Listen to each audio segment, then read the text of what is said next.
연간 60조 원 규모의 예산을 집행하고 교원 37만 명에 대한 인사권을 가지며 학교 설립과 폐지 등 각종 행정 조치를 통해서 지역 교육 전반에 막대한 영향력을 미치는 사람, 바로 전국 17개의 시도 교육감입니다. 이번 선거를 통해서 이 중에 14곳이 진보 교육감으로 채워졌는데요.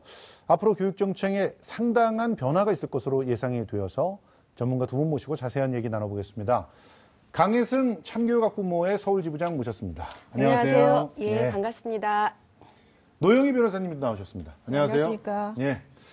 11개 시도 중에서 14곳의 진보 성향 교육감이 당선됐다. 일단 이 선거 결과에 대해서 어떻게 평가를 하십니까? 네, 경쟁 교육을 통한 이제 줄 세우기 교육으로서는 더 이상 교육에 희망이 없다고 생각한 유권자들의 마음이라고 생각합니다. 예, 예. 우리 노 변호사님께서도 이 교육감 선거를 흥미롭게 보셨을 텐데 울산에서도 처음으로 이제 진보 교육감이 당선됐단 말이죠. 그리고 현직 교육감이 12명이 고스란히 또 당선이 됐어요. 이런 결과는 어떻게 짐작을 해봐야 될까요?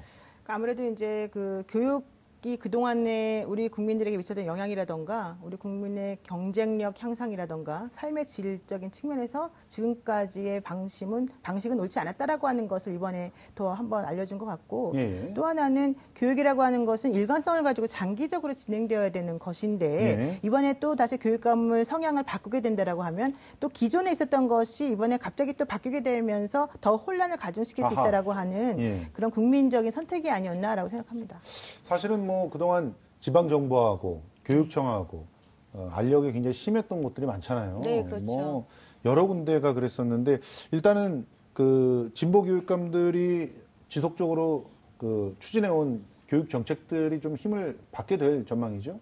아무래도 그렇게 되겠죠. 그러니까 지난 정부에서는 뭐 누리교육과정의 예산이라던가 뭐 자사고 폐지하는 이런 부분에서는 굉장히 발목 잡기를 많이 했기 때문에 네. 예, 불필요한 그 알력 싸움 뭐 이런 것들이 굉장히 많았는데 이번에는 문재인 정권하고 협의 속에서 네. 잘 진행되지 않을까 생각합니다. 또 교육부하고도 상당히 조율을 하기가 쉬워졌겠죠. 그렇죠. 사실 이제 조희연 그 서울시 교육감이라던가 이재정 경기교육감 같은 경우에도 기존 정권 하에서는 많이 좀 마찰을 빚었던 게 사실이거든요. 예. 그 속에서 결과적으로 피해는 고스란히 이제 학생들이 많이 일차적으로 그렇죠. 받았고요. 예. 두 번째는 학부모들에게 전가될 수밖에 없었었는데요. 이번에는 오히려 이제 기존의 기조하고 일치되는 방향으로 교육부에서 사실 전향적인 태도를 보이고 있는 조짐이 여러 군데서 나타나고 있기 때문에 예. 오히려 아마 좀 안정적인 그런 교육 정책이 이루어질 가능성이 높다 이렇게 보는 입장이 많습니다. 예.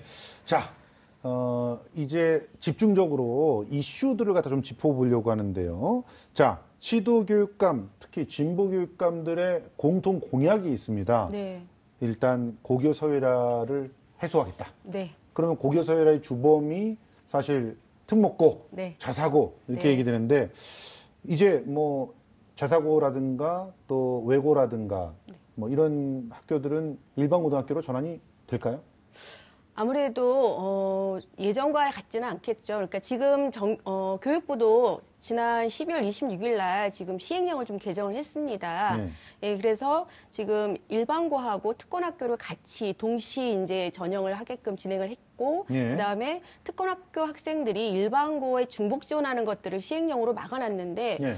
어제 현재 결정에서 이게 조금 일반고 중복 지원을 좀 열어놨던 부분이 있어서 아하. 예, 이 부분에서 또 다수의 좀 변수가 있을 것 같고요. 예. 시행령 개정으로만은 약간은 좀 부족하다.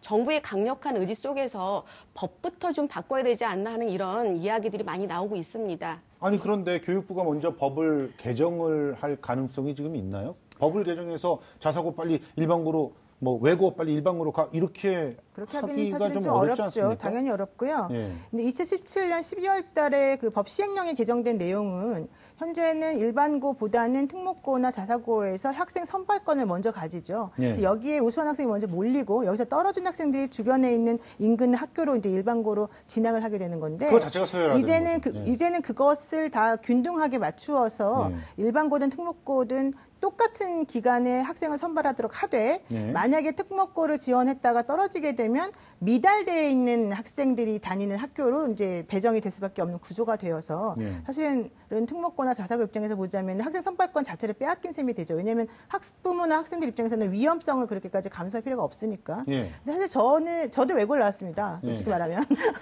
저희 학교 같은 경우에도 사회 곳곳에서 이제 옛날에는 참 잘 나가는 사람들이 많았었는데 저희 학교 사람들도 수년 전부터 이 얘기가 나왔었잖아요. 솔직히 특목고나 자사고 폐지한다는 얘기. 그래서 여기에 대해서 찬반 의견이 많았었어요. 근데 저의 개인적인 의견은 밝히지 않겠습니다만은 그러니까 저희 학교 사람들이 주장한 내용은 왜 우수한 학생들을 선발해서 뭔가 좀 나라를 발전시키고자 하는데 그런 것들을 못하게 하고 하향 평준화를 자꾸 내버려 두려고 하느냐 이제 이런 의견들이 많았었거든요. 예. 근데 그런 식으로 가다 보면 오히려 반대쪽 입장에서는 이거 치킨 게임이다. 그래가지고 결과적으로 너희들이 원하는 게 뭐냐. 이 경쟁만 야기시키는 사회에서 아무도 행복하지 않다. 이런 얘기였었거든요. 예. 그래서 아마도 이제 그런 것들이 많이 반영이 되어서 이런 그 정책이 계속 일관적으로 추진이 되는 것 같은데 부산국제고등학교 그러니까 부산에 있는 그 외국인 학교라든가 뭐 외고라든가 국제고등학교라든가 이런 곳에서는 사실 자발적으로 이미 일반고로 전환하겠다는 신청서를 냈거든요. 예. 그 얘기는 무슨 얘기냐면은 사실 외고나 이런 곳에서 자발적으로 하기가 어려움에도 불구하고 한다는 것은 앞으로 당연히 이제 경쟁력이 없어진다. 그 학교가 예. 이런 걸 반영하는 것으로 보여서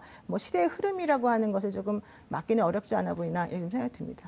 사실은 뭐 학교 선택권이라든가 뭐 학교 운영의 자율성이라든가 이런 것들이 그 교육 전반의 어떤 정책의 우선에서 존재하는 것은 아니지 않습니까? 사실은 전반적인 교육 정책이라고 하는 것이 큰 그림으로 세워지고 그 안에서 이제 개인의 학교 선택권이라든가 뭐 또 학교 자체의 학교 운영의 자율성이라든가 이런 게 그리고 정말 완전히 자율적으로 하시려면 완전히 교육부로부터 아무런 지원이나 이런 것들을 받지 말아야죠.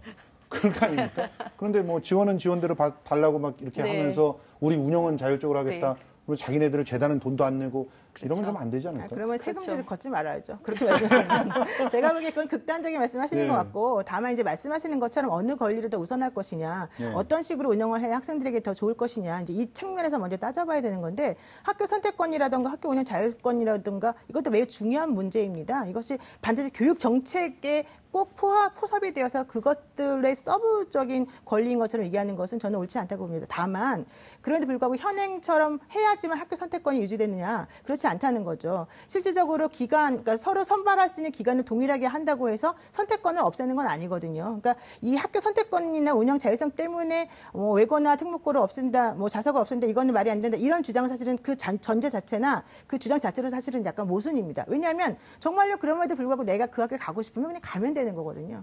아니 그렇죠. 실제로 그 이전에 그 완전 평준화 시절 자사고라고 하는 것 자체가 없었을 시절에도 네.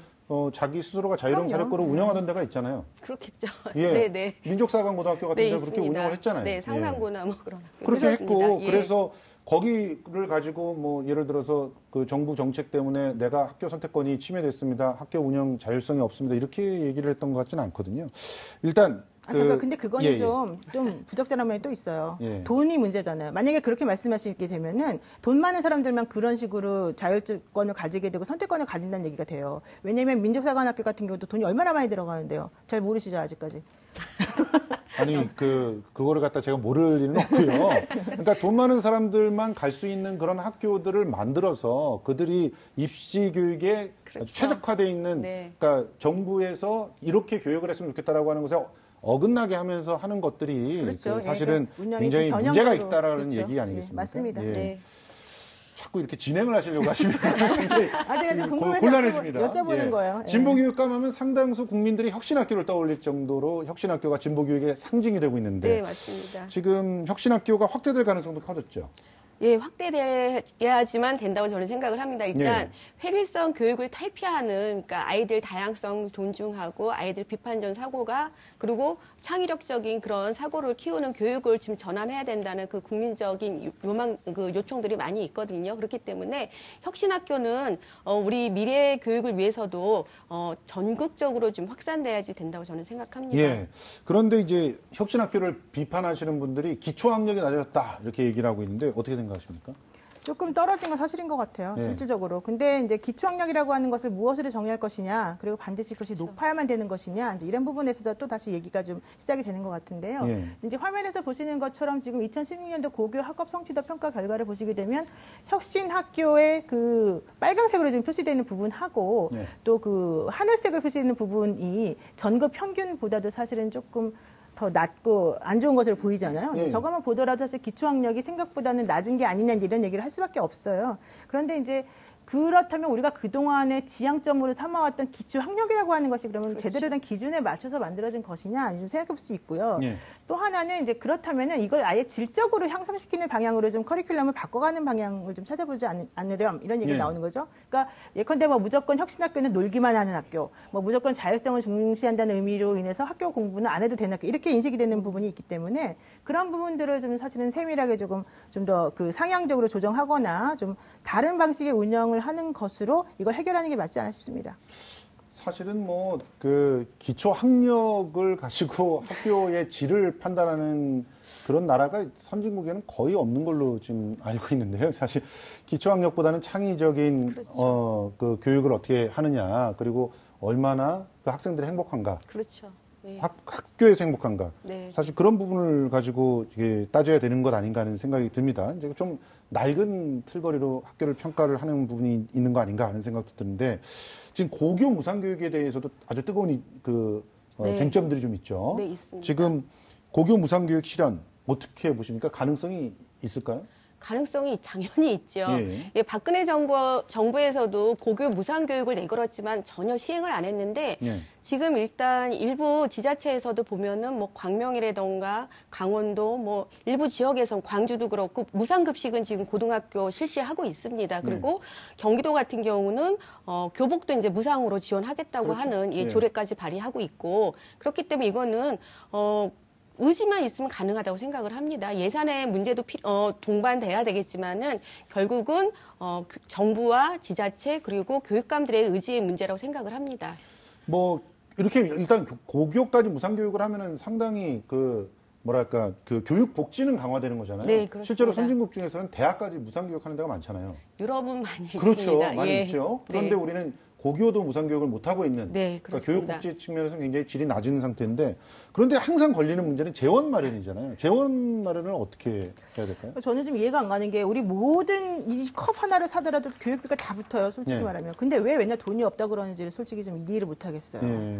그 우리가 그러면은 그 다른 나라보다도 학교 시설이나 이런 것들이 더 월등히 좋으냐? 그렇지 그런 않죠. 것도 아니잖아요. 그러면 선생님 급여가 그렇게 높으냐? 그건 또 그렇지 아니거든요. 않죠. 예. 그런데 왜 도대체 모든 곳에 교육세는 다 걷어가면서 그 돈이 다 어디 갔느냐? 사실 이것 때문에 사실 이 재정 문제와 좀 연관이 되는 것 같습니다. 그렇습니다. 그러니까 세는 재원을 조금 정리를 하고 이 세금을 걷어서 사용하는 그 용처와 관련된 부분을 명확히 한다면 예. 이런 부분에서는 지금의 그 학부모들로부터 교육과 관련된 부담을 더 가중시키지 않고도 뭔가 해결할 수 있지 않을까라는 얘기를 지금 하고 있는데요. 예. 이제 그렇다 하더라도 사실 성남시 같은 경우에도 뭐 무상 교복 하나 주겠다고 하는데 그렇게 반대가 많았잖아요. 왜 이렇게 반대하실까요? 네, 그래서 그런 것들이 아이를 아마도 안 키우시는 분들인가요? 반대하시는 뭐 분들. 그런 것일 수도 있는데 예. 현재 이제 시스템상으로 아직까지 인프라가 제대로 형성이 안 되는 상황에서 그렇게 먼저 공약부터 내걸고 뭔가 하겠다고 하니까 이제 걱정을 하신 게 아니었나 생각이 들고요. 예. 앞으로 교육이라고 하는 것은 사실 아이들의 수가 줄어들기 때문에 그렇죠. 점점 지금 현재 걷는 수준으로 걷는다고 하면 1인당 들어가는 사실 아이와 관련된 비용이 더 커질 수밖에 없거든요. 그래서 그렇죠. 그런 식으로 생각해 본다면 재정 문제 때문에 이런 것들에 대해서 반대한다는 것은 조금 안 맞는 게 아닌가 생각이 좀 듭니다. 예. 조희연 서울시 교육감이 교육 공론화 시민 참여단 이걸 올해 하반기에 만들겠다 네. 이렇게 했잖아요. 1호 안건이 두바이 복장 자유화예요. 네. 근데 이 두바이 복장 자유화는 진짜 제가 학교 다닐 때도 이거 갖고 맞습니다. 논란이 있었는데 한 30년 동안 나아진 게 없다는 생각이 드는데 어쨌든 교육 정책들이 좀 바뀔까요? 바뀌어야지 되고요. 예. 두발 자율화 이 대상하는 학생들인데 이 시민 공론화에서 이 학부모와 교사들과 이런 의견을 묻는다는 게 지금 맞는지 저는 학생들의 의견이 가장 먼저 좀 수렴할 수 있는 이런 시민 공론화가 돼야 될 텐데 그런 과정에서 또 학생들은 배제되면서 학생들 의견보다는 또 보수적인 어른들의 의견들이 그 안에 또 들어갈까 봐 굉장히 좀 우려가 되긴 합니다. 그래서 네. 예, 학생 인권 조례가 있다고 하지만은 여전히 학교 규칙을 보면은 이 두발과 관련된 그 복장과 굉장히 제약이 많이 있거든요. 네. 여전히 우리가 지금 어느 시대에 살고 있는지 저는 좀 묻고 싶습니다. 아이들에게 조금 두발과 복장에 관해서는 아이들한테 선택권을 주는 게 맞다고 생각을 합니다. 근데 그게요, 제가 사실은 학교 다닐 때 두발 자유라가 갑작스럽게 이제 또 옷도 마찬가지고요. 네. 그게 저 됐어요. 비슷한 시대시군요. 네, 그래서 예. 사실은 머리도 마음대로 하고 옷도 마음대로 입었어요. 그러다가 사실 요즘처럼 저도 다시 마찬가지예요. 교복으로 지금 예. 바뀐 거잖아요. 그 얘기는 네. 무슨 얘기냐면 그 당시 또 부작용이 있었기 때문이에요. 그 뭐 사복이 너무 지나치게 메이커 있는 옷들만 또 위주로 팔린다던가 아이들이 또 위화감을 느낀다던가 이런 것 때문에 문제가 많았던 거거든요. 그러니까 저는 이 두발 자유라든가 뭐 복장 자유가 무조건 옳다라고 사실 보지는 않고요. 왜냐면 학생들 같은 경우에는 한창 공부에 신경 써야 될 타임인데 아이들이 외모에 너무 신경 쓰느라고 혹은 또 그런 것들로 해서 발현되고 있는 신분의 격차나 뭐 그런 돈이 많고 적음, 부모의 돈이 많고 적음 이런 것 때문에 아이들이 또 겪는 고통 같은 걸 생각한다면은 사실은 두발 자유화나 복장 자유화가 어느 정도는 그 좀 제한되는 측면도 저는 이 학부모 입장에서 보자면은 그렇게 꼭 나쁜 거다라고 보진 않거든요. 그래서 네. 그런 부분에 대해서 저는 공론화가 필요하다라고 보고 거기에 대해서 아이들에게 전혀 의견을 안 묻는다는 건 좀 문제가 있을 수 있겠지만 그렇다고 아이들에게 전적으로 의사를 물어서 또 그대로 실행한다는 것도 좀 문제가 있지 않나 생각이 좀 듭니다. 뭐 저는 뭐 개인적인 생각입니다만 제가 그때 이제 머리를 갖다 마음껏 기를 수 있었는데 머리 마음껏 안 길렀거든요. 그러니까 그렇죠. 그거는 네. 각자한테 맡겨놓으면 알아서 하지 않을까요? 그렇다고 맞습니다. 해서 머리에 예. 무슨 구멍을 내가지고 뭘 꽂고 다니겠다는 것도 아니고, 예. 이런 거 정도는 우리 학생들이 충분히 네, 네. 결정을 할 수 있을 거라고 생각을 합니다. 네. 근데 참 이걸 아직까지도 어른이 결정을 해주고 이러고 있으니까 네. 그것도 답답하지 않나. 이건 어떻게 생각하세요? 내부형 교장 공모제. 이게 이제 경력 15년 이상의 평교사라고 하면 누구든지 이제 교장으로 나올 수 그렇죠. 있게끔 해본다는 네. 거 아니에요? 네. 이 시행 현황이라든가 전망 어떻게 보세요? 지금 사실은 교장 공모제를 하게 되면은요, 3년 정도까지 이제 그분들이 학교에서 교장으로서 할 수가 있고요. 예. 그 다음에는 이게 보장이 안 되기 때문에 또 다른 학교에서 교장 공모제가 있을 경우에 거기에 응모를 하셔가지고 예. 이제 가셔야 되는 시스템이거든요. 예. 그래서 오히려 교장 공모제를 통해서 학교에서 이런 공모를 한다 하더라도 응모하는 선생님들이 또 생각보다 많지는 않아요. 그렇죠. 근데 이제 그럼에도 불구하고 이걸 하게 되면 좋은 점은 실질적으로 좀 더 젊으신 선생님들이 교장이 되어서 학생들과 좀 더 그 소통을 잘할 수 있다라고 하는 것하고 예. 현실적인 교육과 관련된 문제점들에서 본인들이 적극적으로 더 나선다는 거거든요. 예. 만약 그렇지 않고 공모대를 하지 않고 그냥 기존한 대로 가게 되면은 안정감이 있다라고 하는 측면에서는 좋고 교육부하고 또 교감이 잘 된다라고 하는 측면에서도 괜찮을 수가 있지만 그냥 옛날 그 방식 그대로 답습하는 형식밖에 안 되기 때문에 아이들 입장에서는 약간 장단점이 있는 것 같아요. 근데 교장 공모제가 가지고 있는 이제 그런 여러 가지 것들을 생각을 해본다면 제가 지금 드린 말씀처럼 교장 선생님으로 공모해서 당선이 뭐 돼서 그분이 3년 동안 잘 하고 났다고 해서 그 이후에 그분이 계속 여기저기 다니면서 그걸 제대로 보장이 돼서 할 수 있는 게 아니기 때문에 그분들이 가지고 있는 그런 문제점들에 대해서도 어느 정도는 좀 보완책이 마련돼야 되지 않나 이런 생각 좀 해봅니다. 어떻게 보십니까? 내부형 교장 공모제? 예, 내부형 교장부 지금 교장 승진제도가 가지고 있는 문제점은 많이 있습니다. 예. 그러니까 교장 승진제 하기 위해서 점수를 따기 위해서 어쨌든 아이들 교육에 좀 소홀히 하고 예. 교장이 되고는 굉장히 수직적인 학교 문화를 지금 만들고 있다는 이야기들이 많이 있기 때문에 예. 평교사들도 그 교육적 소신과 철학을 좀 가지고서 학교를 혁신할 수 있는 분들이 지금 저는 교장이 돼야 된다고 생각을 하고요. 예. 학부모들이 가장 반기는 제도가 교장 공모제입니다. 예. 왜 그러냐면은 열악한 지역일수록 잠시 머물러 가는 교장 선생님 너무 많이들 오시니까 아, 그것 때문에 문제가 심각해요. 네, 많습니다. 예. 그렇기 때문에 이런 평교사분들도 교장 보직을 좀 통해서 학교를 좀 혁신하고 그 다음에 평교사로 좀 돌아가서 다시 교육에 좀 헌신할 수 있도록 하는 이런 제도가 저는 좀 더 확산돼야 된다고 생각을 합니다. 그러니까 이제 저희 아버님, 어머님이 다 교사셔가지고 네네. 아버님 같은 경우는 사립학교에 계셨는데 점수가 차고 넘쳤는데도 교장이 못 됐어요. 그 이유는 그 재단에 잘 보이는 그렇죠. 사람만 교장을 거기가 뭐 기독교 재단이고 뭐 장로가 되고 뭐 이게 전혀 소용이 없는 거예요. 그냥 이사장한테 잘 보이면 그렇죠. 아무 문제 없이 되는 거거든요. 그러니까 그러다 보니까 학교는 망해가지고 주인이 막 서너 번씩 바뀌게 되는 그런 일들이 벌어지더라는 거죠.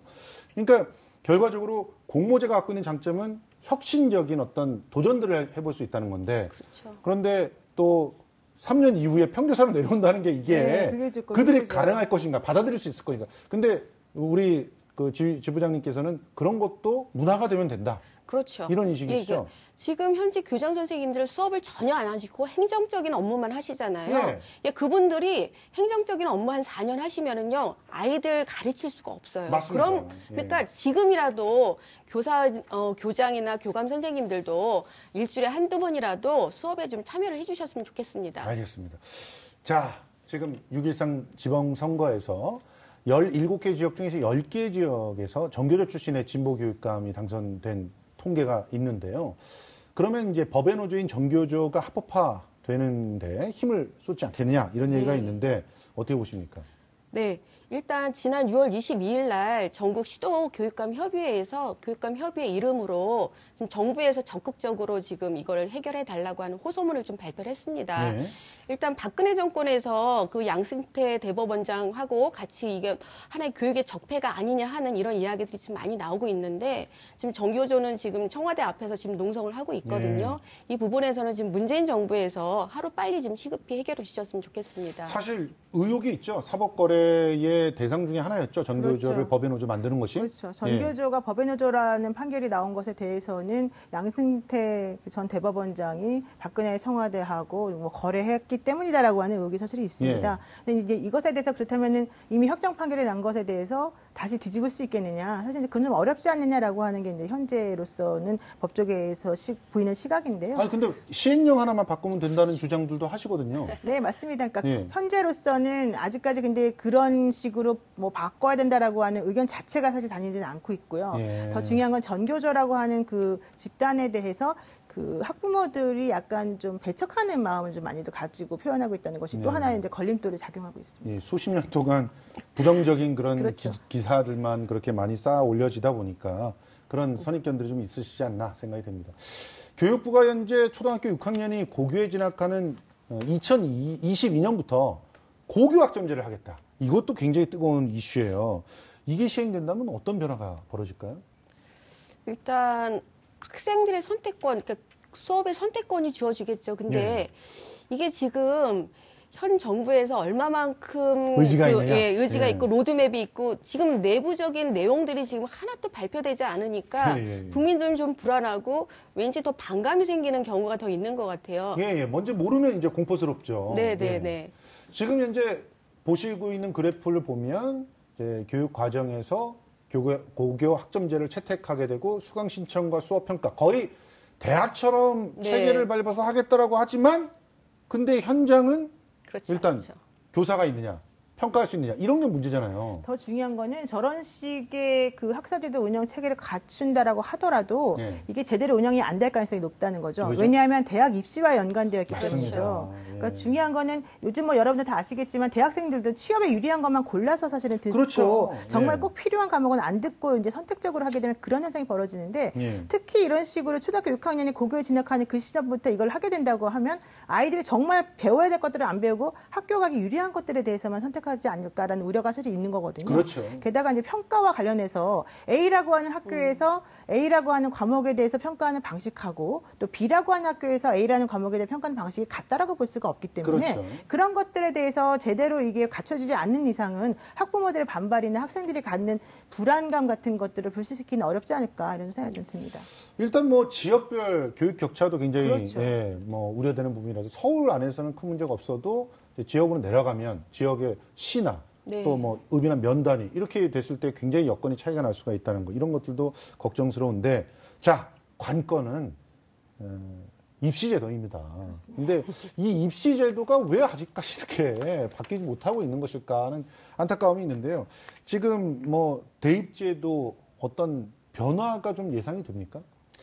지금 작년에 교육부에서 절대평가 전환하겠다고 공청회를 하고 지역별로 했지만 그러고 나서는 지금 더 국민적인 불안감과 후폭풍이 굉장히 큽니다. 지금 그렇습니다. 현재 2020년 대입제도 개편하는 대국민 뭐 토론회를 하겠다고 지금 의견 수렴을 하고 있는 자체도 지금 국민들한테 많은 지금 방향성을 지금 얻지를 못하고 있거든요. 어떻게 보면은 이게 수시와 정시를 늘릴 것이냐 뭐 이런 부분과 또 학종의 개편 이런 부분들에 대한 세밀한 그런 부분들을 보완하는 것이 아니라 굉장히 그냥 획일화된 과정에서의 그냥 상대평가는 계속해서 가져가야지 되고 경쟁교육으로서 우리 아이들 대학 입시 잘 보내는 걸로 지금 가야 되는 거 아니냐 하는 이런 방향성으로서 지금 국민들한테 대국민 토론회를 통해서 공론하는 과정에서 결정 떠넘기기식의 것들이 지금 진행되고 있어서 굉장히 우려스럽고 답답한 마음입니다. 예. 지금 대입제도 뭐 어떻게 바뀔 가능성이 보이세요? 저는 대입제도 관련해가지고는 정말 심도 깊은 논의가 필요하다고 보고요. 네. 근데 이제 그럼에도 불구하고 한 가지 좋은 신호가 나타나고 있는 것은 4년대 대학을 졸업한 사람들이 다시 전문대라고 불리우는 특성화된 대학을 다시 간다는 겁니다. 그게 무슨 얘기냐면은 대학 간판이 중요한 게 아니라 전공이라던가 본인이 앞으로 할 것이 무엇인지 생각하고 난 다음에 꼭 필요한 과목이 무엇인지 다시 공부를 해서 가겠다라고 하는 의지가 있다는 거기 때문에 기존처럼 뭐 꼭 서울대 나와야 되고 연대 나와야 되고 이런 식으로 지금 가지 않고 있다는 것. 그리고 또 하나는 현재 사회 구조가 좋은 대학을 나온다고 해서 좋은 일자리를 가지게 되고 뭐 아주 부자로 잘 살게 된다라고 하는 것하고 연결되지 않는다는 것을 학생들도 잘 알게 되고 또 부모들도 알게 된다라고 하는 것인데요. 근데 그런 측면에서 좀 더 이거를 그냥 좀 인기 위주나 뭐 사람들에게 뭔가 좀 내가 이런 식의 뭐 정책을 제냈다 이런 식으로 교육감이 내세우는 그런 공약으로 그치지 말고 뭐 진정성 있게 대입제도나 우리나라 그 공부와 관련된 체제를 좀 갖추는 방식으로 나아가는 게 맞지 않을까 싶습니다. 예, 정말 장기적인 안목에서 좀 고민을 해줬으면 좋겠습니다. 마지막으로 짧게 진보 교육감 시대 제2기 진보 교육감 시대가 성공하기 위해서 반드시 필요한 것. 네. 정리 좀 해주시죠. 네. 일기 교육감 시대에서는 이제 새로운 공약들을 이제 내세우기 위한 하나의 이제 시도였잖아요. 이게 저는 이제는 조용한 변화를 이제 안착시키는 그 안정된 그 실천 방안들이 나와야 된다고 생각을 합니다. 그러면서 지금 요즘 이제 협치란 이야기를 많이 하고 있는데요. 협치 과정 속에서 민들의 지지를 굉장히 많이 받아야 된다고 저는 생각을 합니다. 그래야지 안정성 있게 지금 변화가 계속 추구될 거라 생각합니다. 그렇습니다. 예. 저는 진보나 뭐 보수 이렇게 딱 두 가지를 양분화하는 것 자체가 사실 좀 문제라고 보고요. 그동안에 우리가 생각해왔던 그 교육에 대한 가치라고 하는 게 뭔지를 생각해서 진보 교육감들이 그 좀 정말로 구체화된 안을 제대로 내줬으면 좋겠어요. 사실은 이번에 그 선거를 치르면서도 그냥 천편일률적인 혹은 그 지금까지 시도하지 않았던 새로운 거 뭔가 노는 쪽 혹은 창의적인 거 이런 쪽으로만 하겠다라는 얘기가 많이 나오고 있는데 그렇게 하지 말고 정말 진정성 있게 아이들을 위해서 필요한 교육이 무엇인지를 좀 큰 그림에서 큰 관점에서 보고서 구체화시키는 게 필요할 것 같습니다. 근데 학교에서 좀 놀면 안 됩니까? 저는 아니 놀아도 되죠. 그런데 우리 애들이 가서 좀 많이 놀았으면 좋겠어요. 놀이에서 전 참 많은 걸 놀면서 배웠거든요. 공부를 같이 해주면 좋죠. 알겠습니다. 예. 그렇다고 해서 제가 너무 한쪽만 얘기한 건 아니니까. 예, 지금까지 강혜승 참교육 학부모의 서울 지부장 그리고 노영희 변호사와 함께 이야기 나눠봤습니다. 두 분 오늘 고맙습니다. 네, 고맙습니다.